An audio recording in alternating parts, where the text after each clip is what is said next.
doing today? Okay, I'm used to having a crowd that's like twice this size, so you've got to be like twice as loud, okay? How's everybody doing today? Good! All right, much better. Let me get a quick head count here. 3, 4, 5, 6, 7, 8, 9, 10, 11, 12, 13, 14, 15, 16, 17, 18, 19, 42. Okay, alrighty. Well, my name is Mr. Dan, and I am a real live chemist.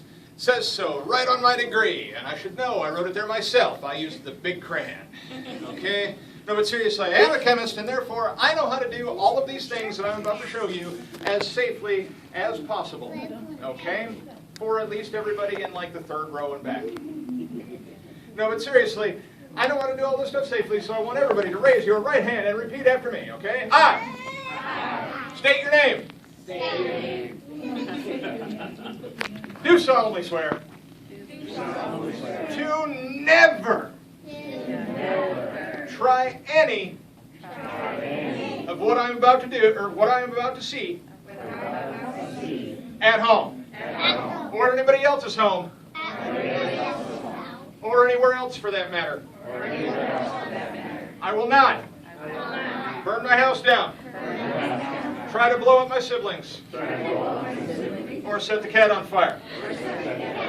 Okay, excellent. Thank you very much. Now that you've all been sworn in, let me introduce you to three very, very, very good friends of mine. Number one, Mr. Fire Extinguisher. Mr. Fire Extinguisher has this nice little horn right here. If anybody catches on fire, you point that at them. You squeeze this handle and move this about until they are no longer on fire.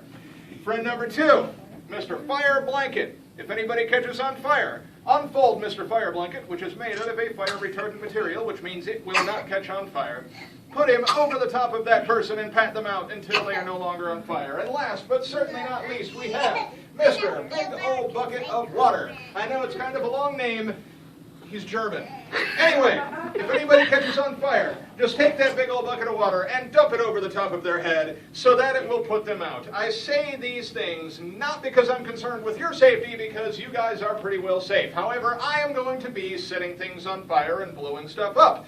And my absolute favorite rule in all of the Discovery Center is, if Mr. Dan catches on fire, we will put him out.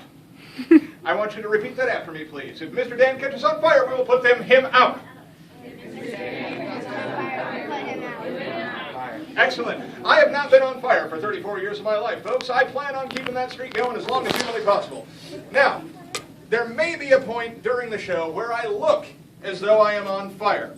However, in order to avoid needlessly getting doused with water, I will give you guys a signal if I do actually catch on fire. And that signal will be something like this. I'm on fire! Only there will be more fire. And hopefully, you guys will be quick to put me out. Okay?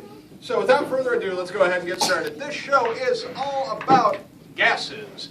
And can everybody tell me what my absolute favorite gas in the world is? It's all around us right now, and it's very important to us. What is it? Go. Oxygen. Actually, air. Air is only about 28%, 21% actually, oxygen, and most of it is nitrogen. However, without that oxygen, which is very, very, very important to us, we would not be able to breathe, which means we wouldn't be here watching this show today. Fun fact though, hamsters can breathe just fine in a nitrogen environment, so we wouldn't be around if that oxygen went away, but hamsters would be totally fine. Now, my second favorite gas in all of the world is water.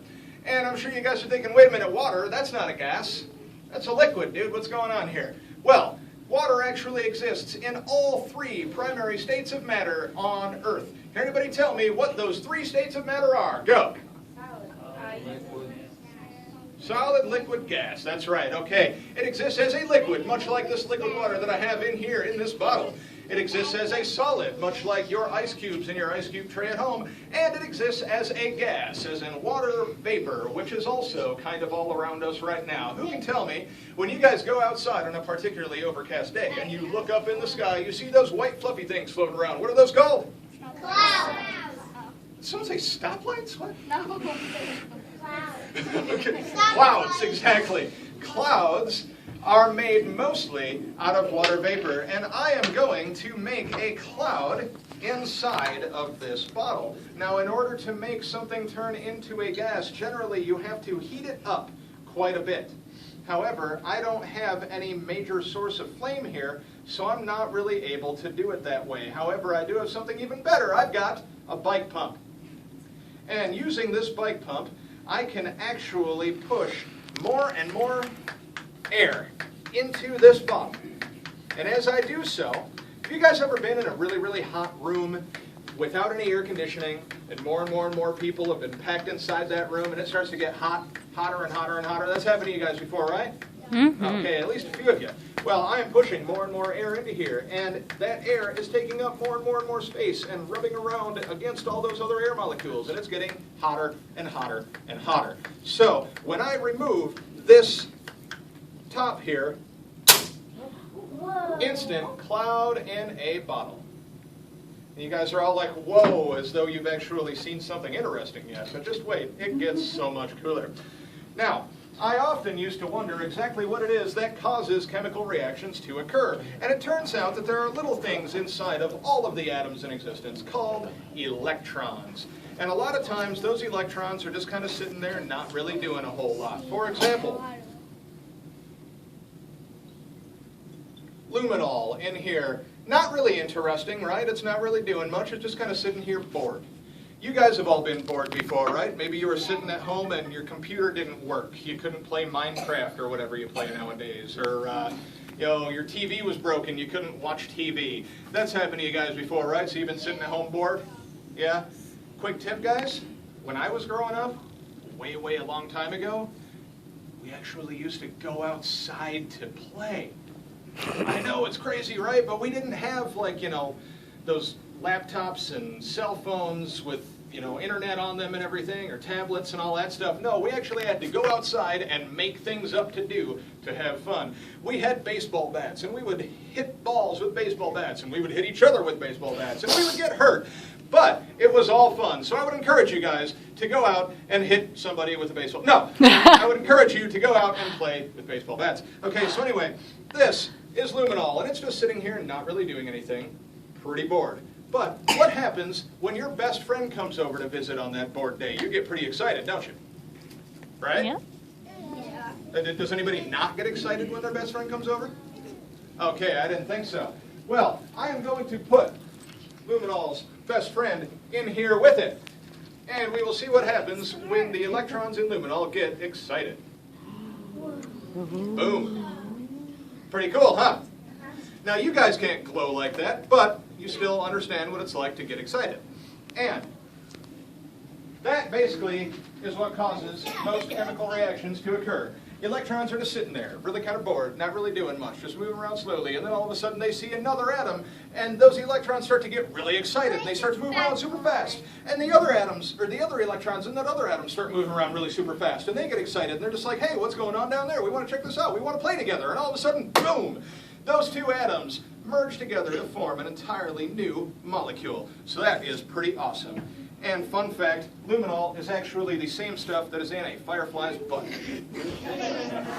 Alrighty, now, I promised on the intercom that by the end of my show, you would believe a pig can fly. And I hold true to that statement.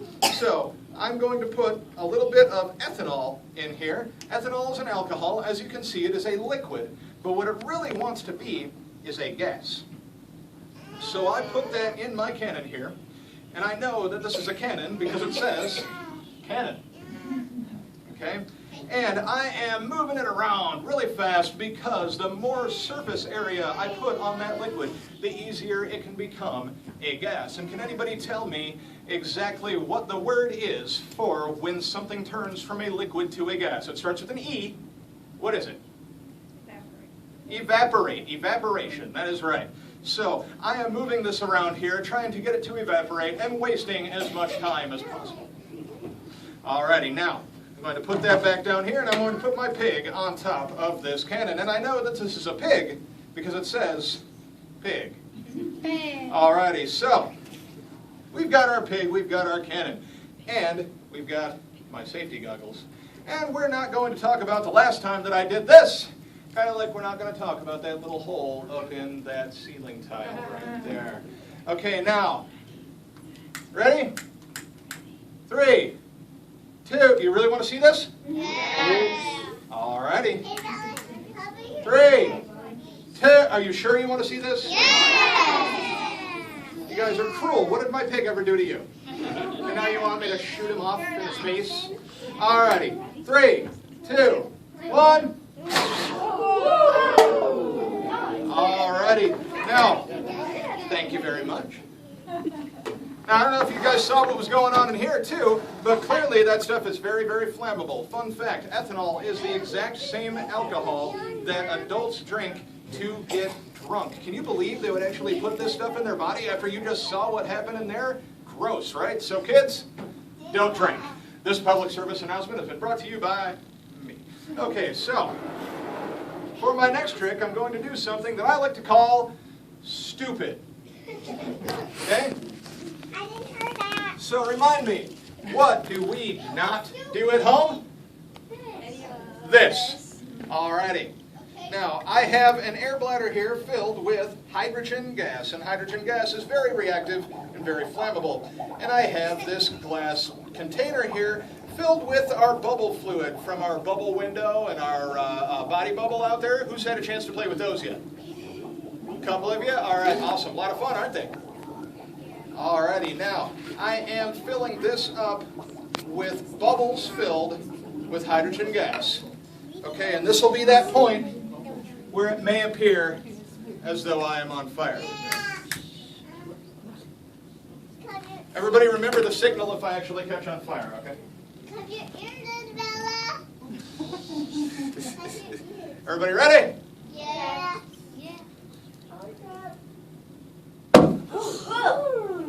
Alrighty. One more time. Okay, I can do that one more time. That's not a problem. Alright, let's see here. Just have to pour more bubbles in here, and we'll just waste as much of this hydrogen as we possibly can. Now, folks, like I said, hydrogen is very reactive and very flammable, so if you happen to see a container, a large cylinder, marked hydrogen or H anywhere, you should stay as far away from it as possible and contact the authorities immediately. Do not play with hydrogen gas, okay? Probably a good idea to just not play with anything that you're not familiar with, now that I think about it. This coming from the guy who just told you to hit each other with baseball bats. Anyway, okay. So, ready? Everybody get ready to put me out. All right. So, I know that you guys have thought that all of this stuff is pretty cool so far, but I also know that what you guys really wanted to see was me blowing up a balloon. Well, I guess I could blow up a balloon, but I got to warn you, it's very, very, very dangerous, okay?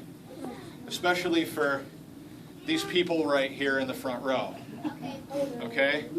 So, I need everybody to count backwards from 3 for me when I say go. Are you ready? Yeah. All right. Go. 3, 2, 1. Go. Yay! That's not really what you wanted to see. All right, fine. I guess I could make a balloon explode. Would that be pretty cool? You think that would be awesome? All right.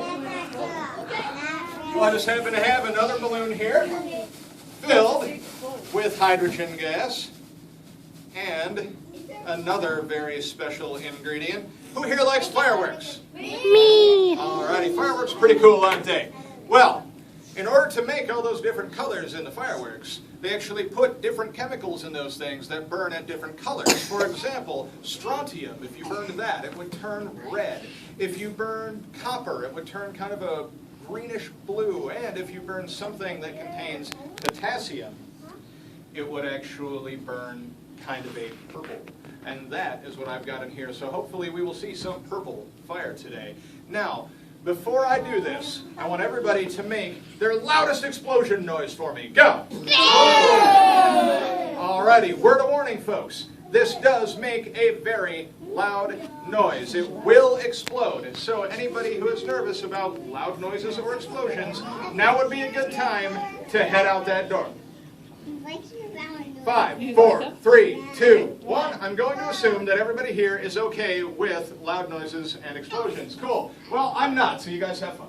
No, I'm just kidding. Okay.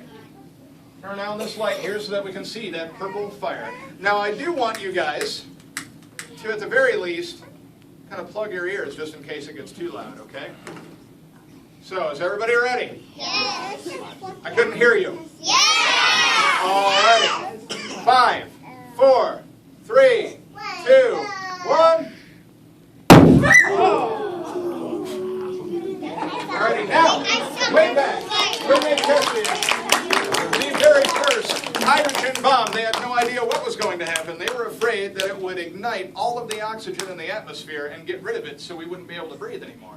Folks, it's a really good thing that didn't happen, because if it did, we would not be around today and the world would be overrun by an intelligent race of hamster people.